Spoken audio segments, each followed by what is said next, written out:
The end may be in sight or not. Talks to shut down the shutdown and raise the debt ceiling are postponed at the last minute. This is Special Report.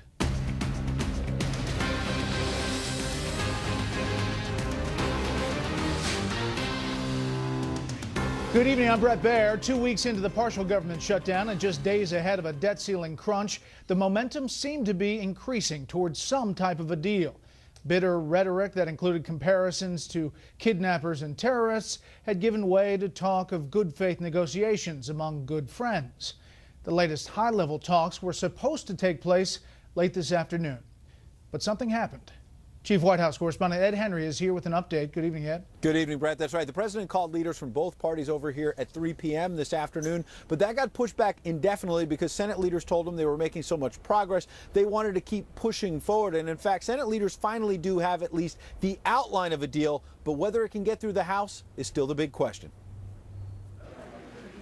President Obama spent Columbus Day at a food bank packing bologna sandwiches for the poor. Those slamming Republicans was also on the menu. If Republicans aren't willing to set aside some of their partisan concerns in order to do what's right for the country, we stand a good chance of defaulting. And defaulting would have a potentially devastating effect on our economy. The photo op allowed the president to continue the dance of trying to keep his fingerprints off direct negotiations so he can stick to his pledge of not negotiating, while still trying to push along the negotiations, which are fluid. Though the broad outlines of the Senate deal include extending the debt ceiling until February 15th and reopening the government until approximately January 15th, when a new round of sequester cuts are supposed to kick in. Democratic efforts to rework those planned automatic cuts and Republican hopes of changing the president's health care law would largely be worked out in broader budget talks with a deadline of December 15th. The problem is that we've seen this brinksmanship as a strategy time and time again to try to extract extreme or partisan concessions. That blast may not sit well with House Republicans, who still need to approve the Senate framework. You can't keep spending money you don't have. I mean, basic concept. We can't keep raising the limit on an already maxed out credit card. Now, this deal would delay yet another health care tax, this one involving self-funded plans, involving employers and others who fund those plans. But it would not delay the medical device tax. That would instead push it to these budget talks in December. That might anger conservative Senator Ted Cruz and some House Republicans because they'll wonder if this is for real. You remember the super committee 2 years ago was supposed to deal with a whole range of broad budget issues and ended up punting. Brett? Was not so super. Ed Henry, live on the North Lawn. Ed, thank you. Now to Capitol Hill, where the situation seems a bit unsettled tonight. Here's Chief Congressional Correspondent Mike Emanuel.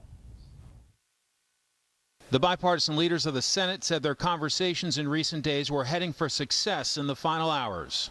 I'm very optimistic that we will reach an agreement that's reasonable in nature this week to reopen the government, pay the nation's bills, and begin long-term negotiations to put our country on sound fiscal footing. Those discussions continue, and I share his optimism that we're going to get a result that will be acceptable to both sides.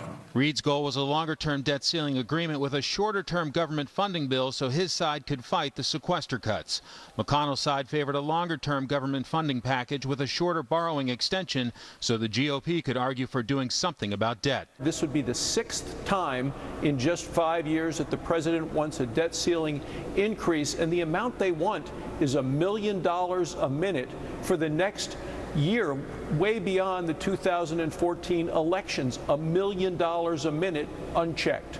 While Democrats have criticized Republicans for overreaching and trying to defund or delay Obamacare, Republicans warned Reid was going too far over the weekend in trying to repeal another current law, the Budget Control Act. Over the last 48 hours, Democrats unbelievably have been wanting to break the budget caps that were put in place in 2011. I think you know, this is the first time since 1955 and 6 that we've had 2 years in a row of reduced spending, and obviously they don't like that. Increasing spending wouldn't help win Republican support in the Senate and could be a poison pill in the House.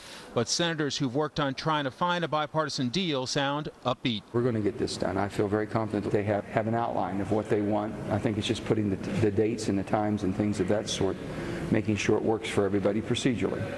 Senate Republicans were due to meet this evening to go over details, but I'm told 9 Republican senators were not able to be there, so they will meet late tomorrow morning. As leadership aides have told me, for something this big, you want everybody in the room. Brett? All right, Mike, going back to something Ed said about this budget conference committee that has to be finished by December 13th, we think, as part of this deal. You know, Ed mentioned the super committee, which essentially fell apart. What's to say that this budget conference committee wouldn't be really the same kind of thing? Well, this is something that Paul Ryan, the House Budget Chairman, has been talking about. He has expressed some confidence that if you get everybody in the room and try to work out a big deal, it would be possible. You might be able to do things like some entitlement reform, which Republicans have been pushing for. I talked to some other leadership folks up here, and they are concerned about this budget conference committee because they say the Senate and the House have been miles apart on budget vision, and so they are worried that they may not be able to reach a deal by December 13th. Brett? Okay, we're following every detail. Mike, thank you. Stocks were up today. The Dow gained 64. The S&P 500 finished ahead 7. The Nasdaq was up 23. We're going to focus for a few minutes now on what the Tea Party could get out of all of this. Senior political analyst Britt Hume has a long-term look at their strategy. Good evening, Britt. Hi, Brett. Veteran political observers on both the left and right are still trying to figure out what the House Tea Party caucus and its Senate Pied Piper Ted Cruz were thinking when they insisted on using the threat of a government shutdown to defund Obamacare. It was a hopeless strategy that has not only failed in its stated goal, but helped send the Republican Party to its lowest favorability ratings ever. In conventional terms, it seems inexplicable, but Senator Cruz and his adherents do not view things in conventional terms. They look back over the past half-century, including the supposedly golden era of Ronald Reagan, and see the uninterrupted forward march of the American left. Entitlement spending never stopped growing. The regulatory state continued to expand. The national debt grew and finally in the Obama years exploded. They see an American population becoming unrecognizable from the free and self-reliant people they thought they knew. And they see the Republican Party as having utterly failed to stop the drift toward an unfree nation supervised by an overweening and bloated bureaucracy. They are not interested in Republican policies that merely slow the growth of this leviathan. They want to stop it and reverse it. And they want to show their supporters they'll try anything to bring that about. And if some of those things turn out to be reckless and doomed, well, so be it. Brett? Back to this potential deal. How does it shape up? Winners, losers? What does it look like if it goes like we think it goes? Well, to mix a metaphor, they punted the can down the road. All the same conditions that apply now, leverage on both sides, will still be in place once they get to the end of these deadlines. Now, it's possible they'll work out a deal in the meantime and make all of that unnecessary, but nothing has been given up on either side in any permanent way here. Nobody's caved, nobody's really won. This is just a postponement of the inevitable, but it might provide some relief and some breathing space for something to get done more permanently. If it gets through. If it gets through, and that's a big if. And we still don't know all the details, so we'll have to wait and see. Brett, thank you. You bet. An example tonight of one of the more unpleasant aspects of human behavior and reliance on government. A high-tech glitch led to an almost primitive response in Louisiana over the weekend. Correspondent Peter Ducey is here with this story. Good evening, Peter. Brett, what would you do if your normally tight budget for food suddenly became unlimited without any notice or explanation? Well, we know what shoppers at 2 Walmarts in Louisiana did when food stamp account balances on electronic benefit transfer or EBT cards began ringing up at registers revealing no balance or limit. Many customers essentially looted those stores, grabbing anything and everything until the shelves were bare, then deserting their carts containing most of the store's inventory once the technical problem was resolved.